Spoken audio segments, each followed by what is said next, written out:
I'm Tavis Smiley, and we are now headed into the second hour of today's program, and delighted to have you with us for a conversation with our friend Dr. Ron Daniels. He is back for the hour with some updates on reparations and the movement there. Of course, we sit in California, I do, where we are making some progress, if I can put that, I'm putting that in air quotes. I think it's progress. We shall see, but the nation is watching us here in California to see what we're going to do on this issue of reparations. We'll talk about that. We will talk about, in this hour, the historic campaign of Jesse Jackson in '84. Hard to believe it's been 40 years, but 40 years since that historic campaign of Jesse Jackson in his race for the White House. We'll get his reflections and thoughts on that 4 decades later. But I want to start our conversation talking about Haiti. Remember Haiti? and all the drama that's happening on that tiny island nation. I say that in part because the news cycle is interesting. We've been spending so much time, obviously, as we should, of late, talking about Israel and Hamas. We, of course, are talking about Russia and Ukraine. We are certainly talking about the Trump trials plural, but certainly the one that's ongoing right now in New York City. And in the midst of all that, sometimes we take our eye off the ball and we lose sight of things that we ought to be tracking. Thankfully, there are people, when the rest of us are focusing on other things, who are tracking these other issues that matter just as much. And that's why you talk to a guy like Ron Daniels. Dr. Ron Daniels, how are you today, sir? Well, I'm blessed, stressed, and blessed. I'm stressed and stretched, but blessed, my brother, to be with you. And when I listened to the station, I said, oh, my goodness, black talk radio still matters. I know social media is important and all that good stuff, but to listen to how you rocking and rolling with KBLA and the Black Information Network, it just soothes my soul, and want to congratulate you on, continue to push forward with your dream and your vision. And it's really, really wonderful, my brother. So, we do what we have to do, and so I'm saying, it is stressful. I'm stretched out, but I am blessed. Yeah. I'm blessed to be able to have the experience and longevity and, and relationships to live a life that matters. Yep. You said it, so I'm going to follow you. Let me start by saying thank you, first of all, for those kind words. It means a great deal to me, particularly coming from one of your stature and of your substance. I appreciate that. So thank you for those kind words.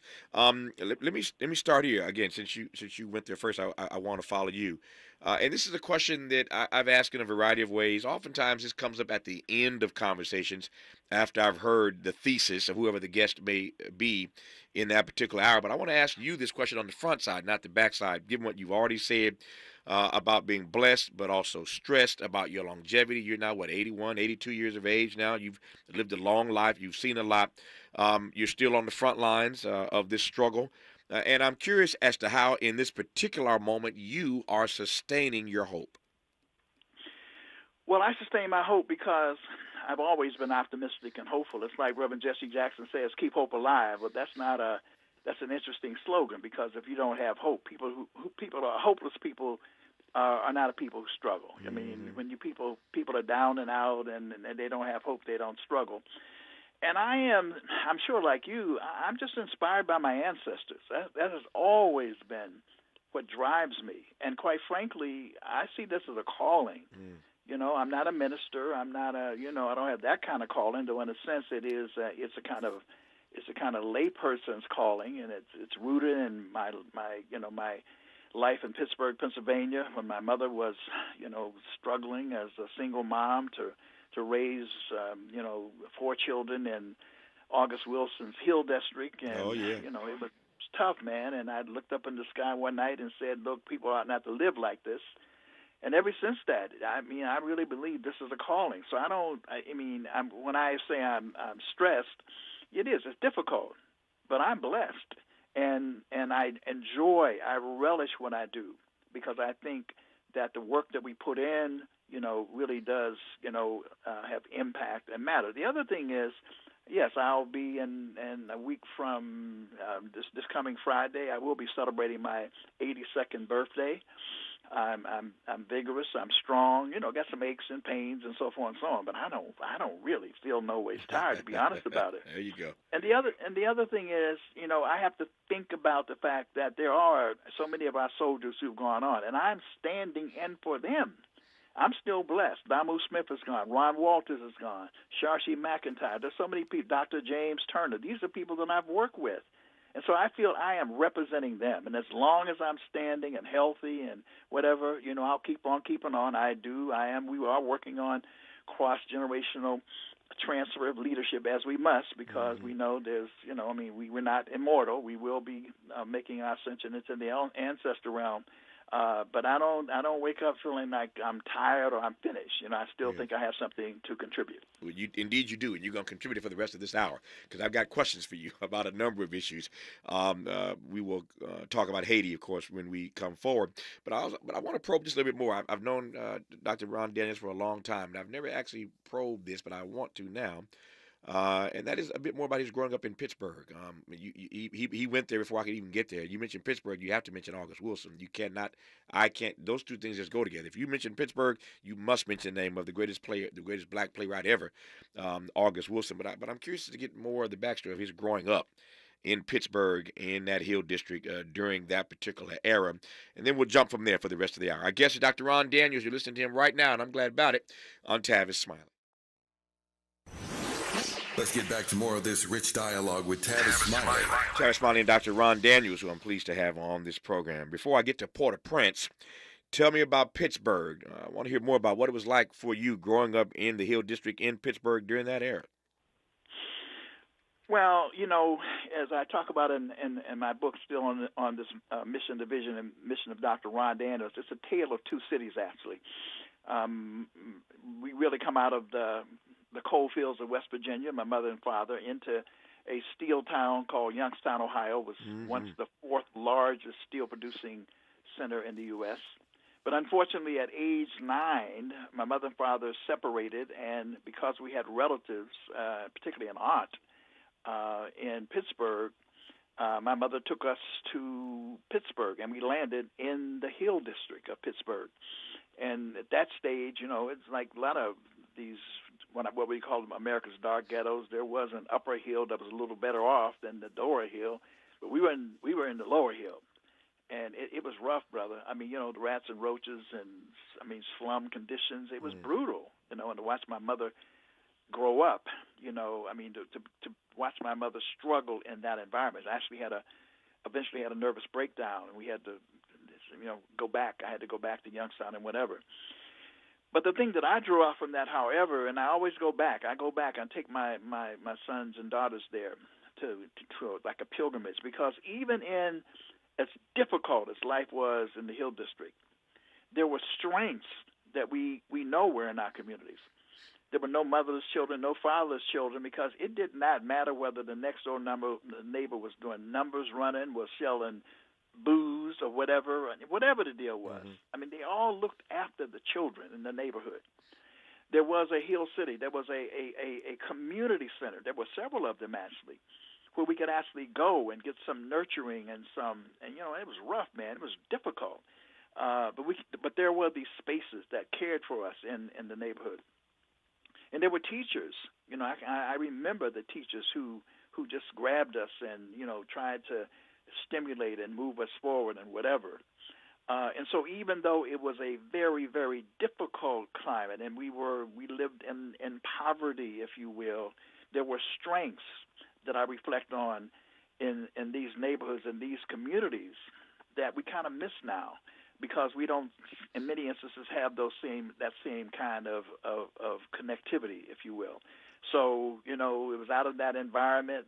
I took the strengths of a Hill City. I took the strengths of having been baptized at age 12, the youngest delegate to the YP convention in Philadelphia at age 12 and whatever, and got connected with a brother who was in the Marine Corps, came back, and he wanted to give back, created something called a Cadet Corps. I was drawn to it, took that same concept to Youngstown, Ohio, built an organization that began to show my leadership. It's just an incredible story, that comes out of these two cities that I grew in and hone the skills that I developed over the years. So in that sense, really, when I think about it, I think about these experiences as why I have to do what I have to do. And I don't ask anybody else to work as hard as I work or to sacrifice or commit, as Ralph Featherstone would say, in the way I do. I don't indict people at that level. But this is my calling, and it's rooted in these kinds of experiences, and both in Pittsburgh and Youngstown. And by the way, I get the same kind of thing. I've not been lately, but for almost 20-something years, I went to Selma every year to cross that bridge. Because when I cross that bridge, I can feel the ancestors in terms of and the experience of what they had. So that's what drives me in terms of the work. All these years later, I hope I can ask you this, and if I'm getting if it's getting too dicey, or if I'm getting too close, you tell me, and I'll back up. But since you raised it, I want to just kind of probe it just for a moment here. All these years later, now that you are about to start your 82nd campaign, when you look back on the nervous breakdown that your mother had, born of the stresses, we started this conversation with you telling me that you're stressed, but you're blessed. And I think many of us can associate with that. We share that sentiment. But when you look back all these years later on the stress and the pressure that your mother was under, that caused her to have a nervous breakdown, the same kind of stress and pressure that black folk are under today. And we still don't take the issue of our mental health as seriously as we ought. But with all these decades in the rear view, what have you thought about? How do you process all the pressure your mother was under doing her best that led her to have a nervous breakdown? Let me just say, you can't get too deep in terms of this, because one of the things I enjoy when I do interviews, and when you and I had an interview, I did the same thing with you. Because it's important for people to understand why we do what we do. That's right. It's easy for me to come on, talk about Haiti, talk about Grenada, and I mean full blown. But who? It's important for us to know who Tavis Smiley is. And I always, my most favorable and gratifying interviews are when I have these kind of conversations. And inevitably, a lot of times, like, we've known each other for a while, but we don't know all that we need to know. That's right. So the thing that I've been pleased about in terms of the way my own mind works, is I've been able to look at those experiences in terms of the context of them.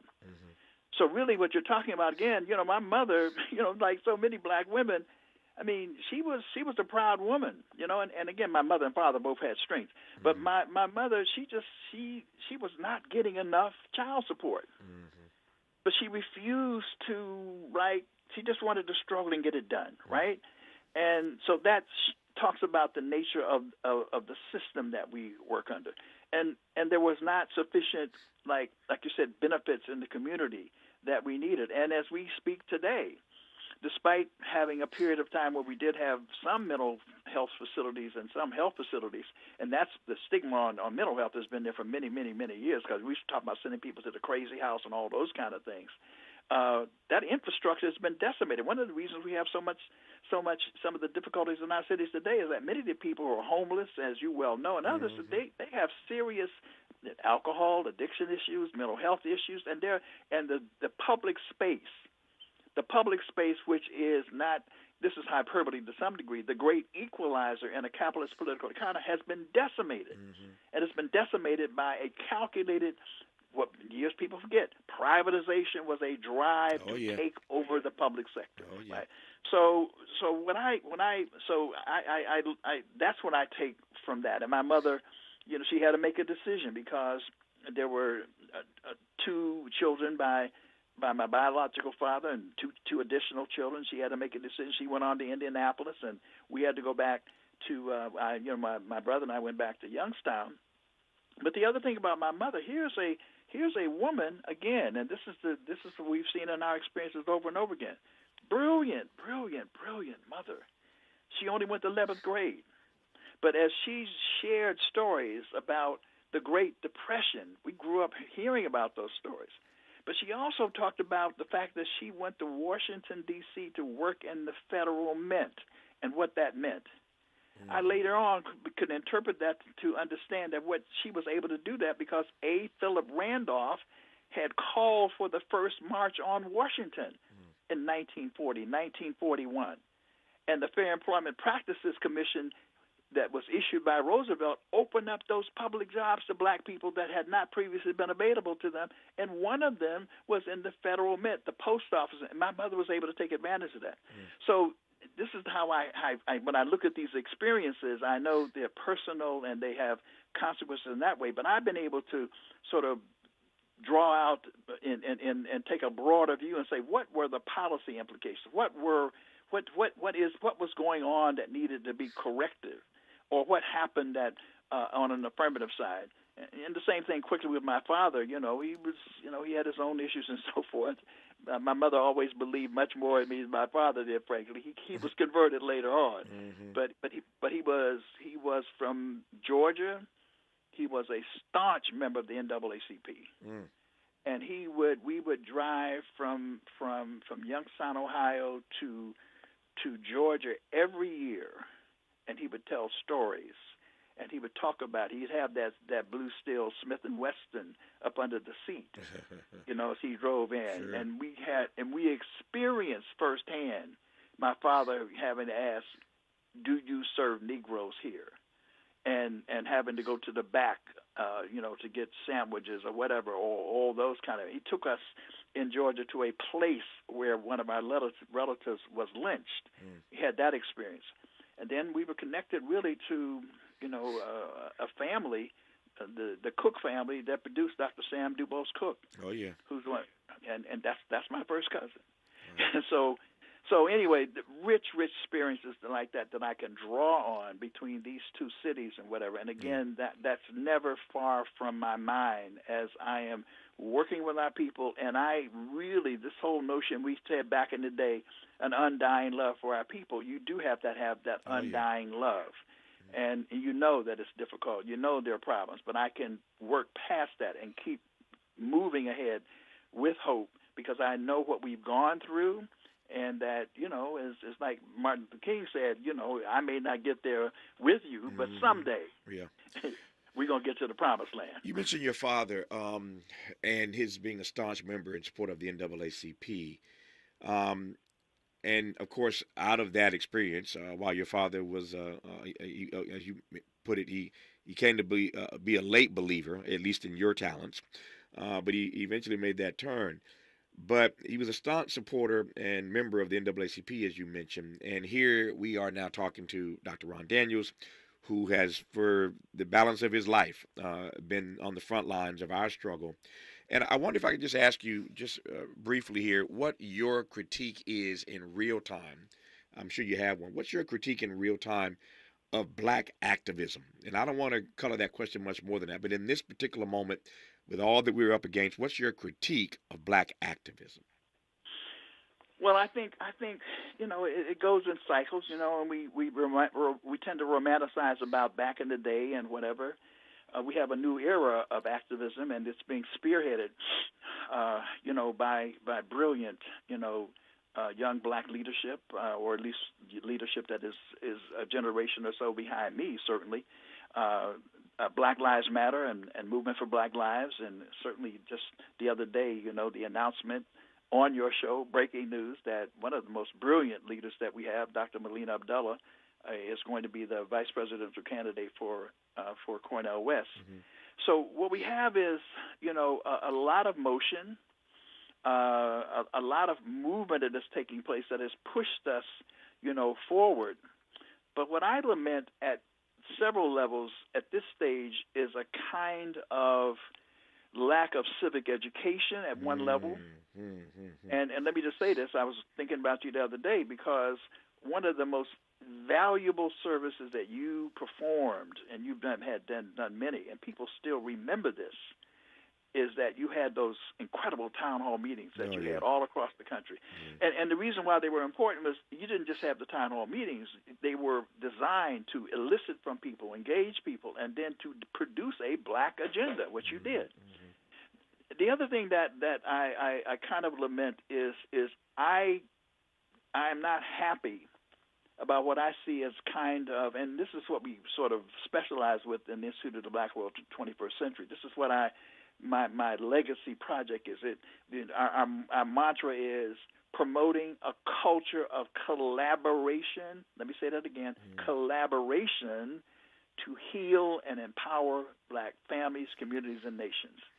We still are, Tavis, at this stage too fragmented in our community. So even though we're active, different organizations, there's little specialization, division of labor. We trip over each other doing, some of us, the same work.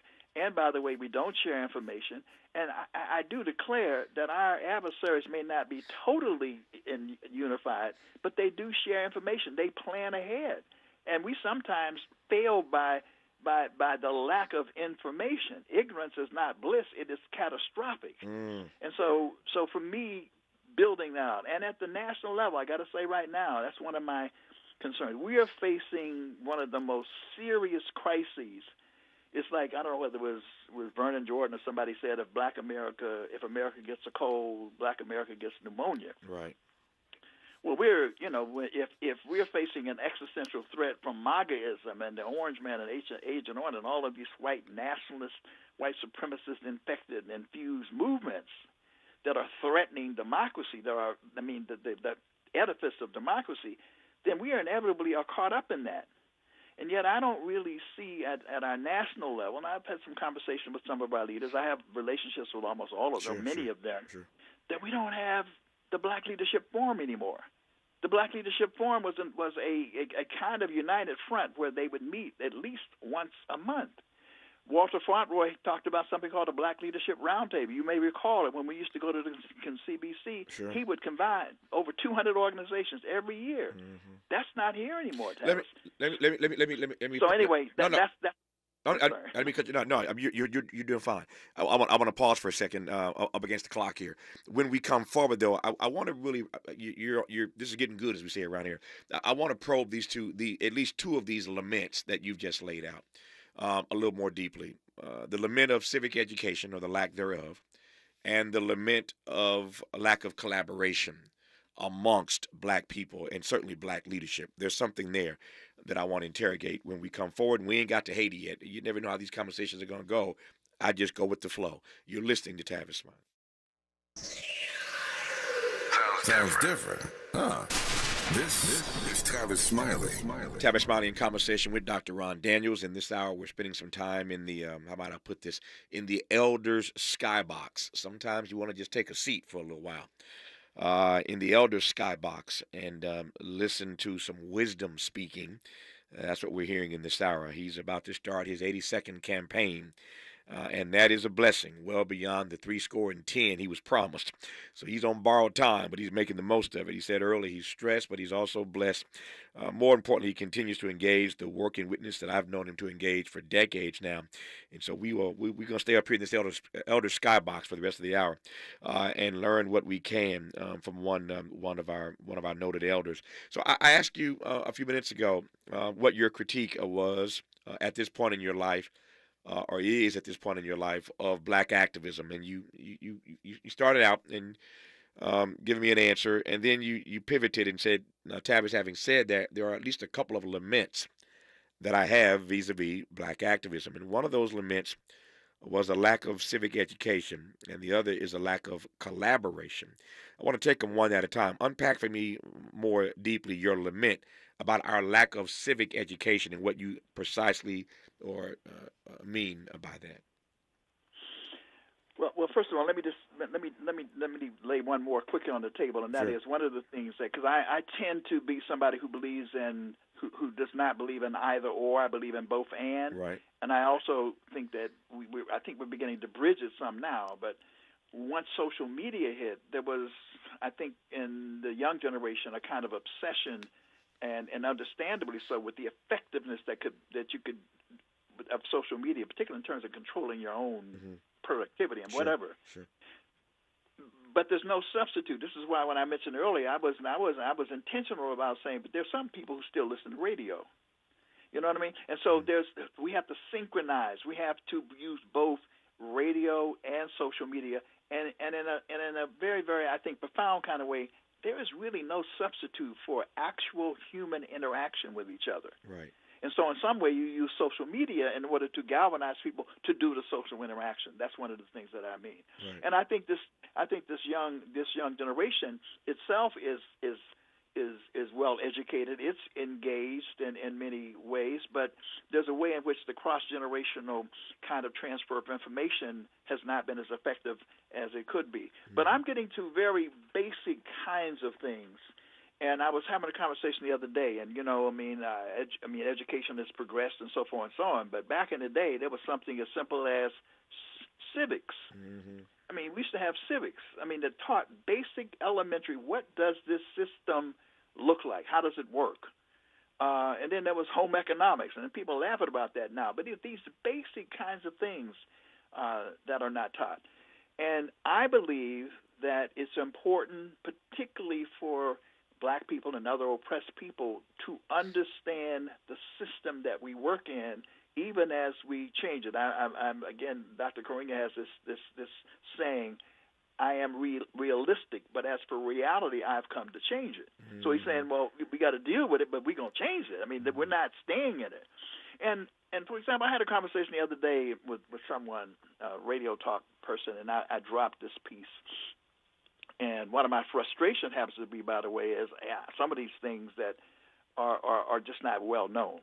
And so I was telling him, even in a state like Ohio, where that has turned almost deep red, I said, I believe that Black people are still perhaps the margin of difference in that state. Mm-hmm. I said, because what a lot of people really do not focus on is that in the United States of America, a large number, I sometimes say the biggest political party is not Democrats, it's not Republicans, it's non-voters. That's a slight overstatement. Mm-hmm. But as you well know, Tavis, in terms of the total voting age population, in an election that has 55 to 60% of the United States, the people are jumping up and down. Oh, my God, it was a record. Oh, yeah. But if you go to Canada, if you go to England, you go to any European country, that number's 80, 85, 90%. Mm-hmm. Now, why is that important? What it means is that there are large numbers of white people who do not vote. Mm-hmm. It's a low participation environment. In a low participation environment, those who organize and do vote exercise disproportionate power. Mm.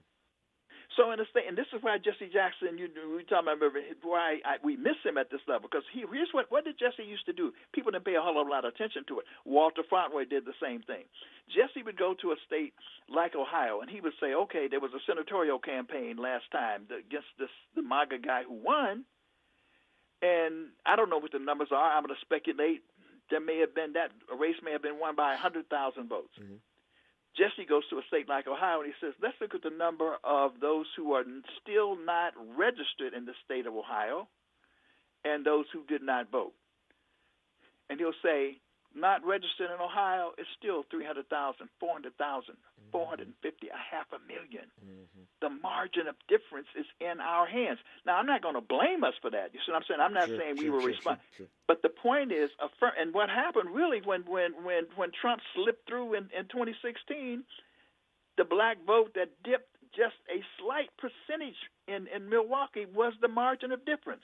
So what does that mean in terms of civic education?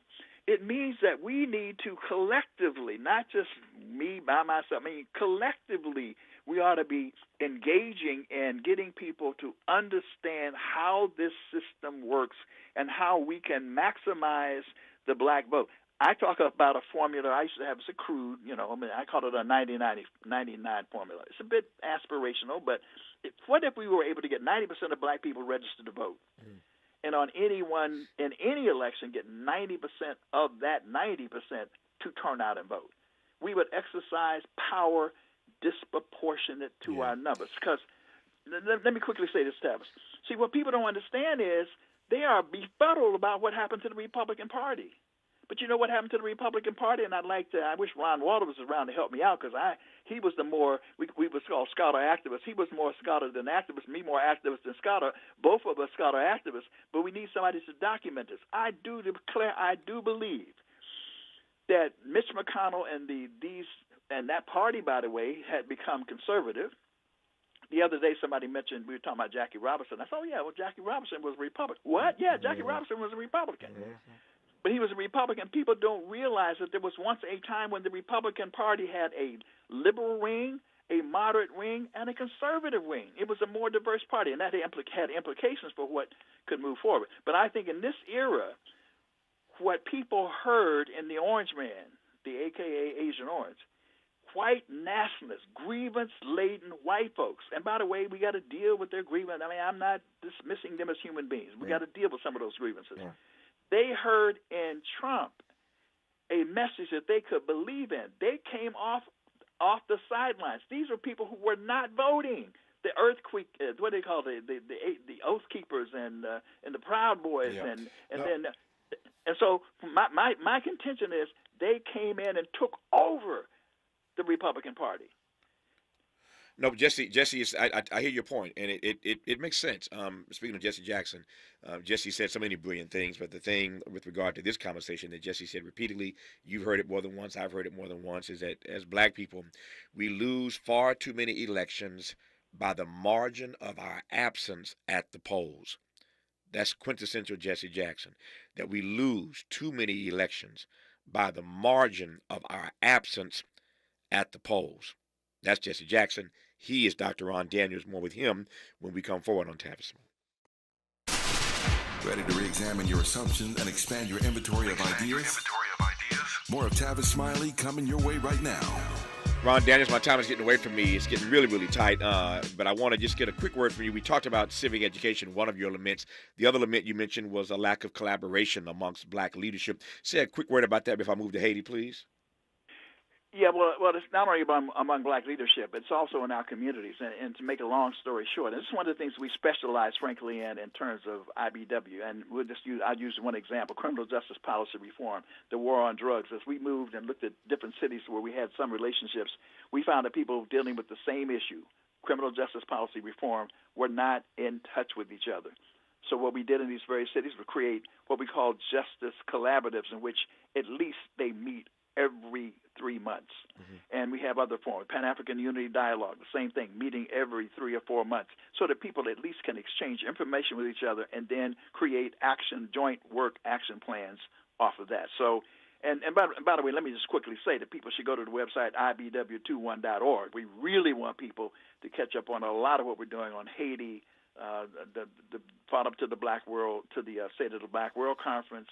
We're on our way to Grenada with a major delegation, and all of the work that we're doing in Haiti, a tremendous amount of work on Haiti that we're doing. And let me just quickly say that we should all be up on Haiti as the world's first black republic, not in a sentimental way, but because when you go back historically, Haiti gave us back our dignity when we were on our knees. Because Haiti came to power. It is the only revolution, the Haitian Revolution, where it enslaved people overthrew their slave masters to create an independent nation. Nowhere else in history did that occur. It certainly did not happen with the American Revolution nor the French Revolution. In that sense, you may argue that it is the greatest revolution of all time. The problem is stigmatized, marginalized, because it was not supposed to happen. They had just put out that it's, if you're white, you're all right, yellow, mellow, brown, stick around, and black, get back. Now, they shattered the myth of white supremacy. And so they've been punished ever since. And so in this most immediate crisis, and you talked about it, keeping your eyes on the prize. I first started doing work in Haiti in 1995. I've been doing work there for now 29 years. Have literally taken hundreds of people to Haiti and have deep relationships there. This crisis did not just start when you saw it explode in the news. That's right. Dr. Karinga comes to and has been presented in our Pan-African Unity Dialogue. We've been monitoring it for a while. And the bottom line is the United States government, in this instance, refused to get rid of or to withdraw its support from an illegitimate prime minister. And that ended up in the situation exploding in the way that it is now. But the reason why we're pushing hard on it now, and I'm telling you at the highest levels we're dealing with this, there is a very promising movement, and Dr. Karinga has had a forum. They came out and they presented to him, at least virtually. It's called the Montana Accord Movement. Why is it so important? Because it has pulled together for the first time, in my experience, a vast majority of the Haitian leadership of civic organizations together to put forth a plan and a process. And one of the things they're dealing with, they don't want to deal with these fake elections where, you have 15% of the people get elected and I'll come out to vote, and 51% of that becomes the thing. They have a plan and a process that's very powerful. We're supporting that plan and that process. There is some progress now being made, but this is not going to be a short-term process. This is going to be over years, and we invite people to work with us to help resolve it. Our remaining moments, Dr. Ron Daniels, when we come forward on Tavis Smiley. Who do you trust to get at the truth? Tavis Smiley. That's who. The conversation continues right now. Dr. Ron Daniels, I got 3 minutes left in this conversation. I want to close by giving it to you for an update on the reparations movement as you see it. One of these you've been tracking for many, many years now. Ooh, yeah, it is. And California is helped lead the way. And we have people like Dr. Cheryl Grills, who helped to head up the civic engagement part, which is also a member of the National African American Reparations Commission, who helps to inform us on what is happening with that commission. And they're screening the proposals to make sure that what's really happened is not just ordinary public policy, which is good, but is in fact reparations. The other thing is I've also been appointed to the New York Reparations Commission. In fact, I've got a Zoom call coming up in a couple of hours with people throughout the region to talk about that development, because one of the important things that's happening is, without question, is that reparations, as my dear beloved sister Nkechi Taiva would say, is on fire. It is moving across the country. Evanston is continuing to develop. That is a project that was certified by the National African American Reparations Commission. Our big challenge right now is at the federal level, which is the major piece, and it is stalled despite having made huge progress in terms of getting co-sponsors and all kinds of efforts that have come. We're pushing Biden to have what we're calling an Emancipation Proclamation moment, and that is to create the H.R. 40 Commission that will study and develop reparations proposals. Not just study, but to develop reparations proposals by executive order. He has yet to do that. That is the main target that we're pushing, is to get that over the finish line, we hope, by Juneteenth. And on the global level, by the way, this movement is exploding all over the world. CARICOM Reparations Commission is moving forward. Ghana has now stepped up under President Adu to provide some global leadership on this question.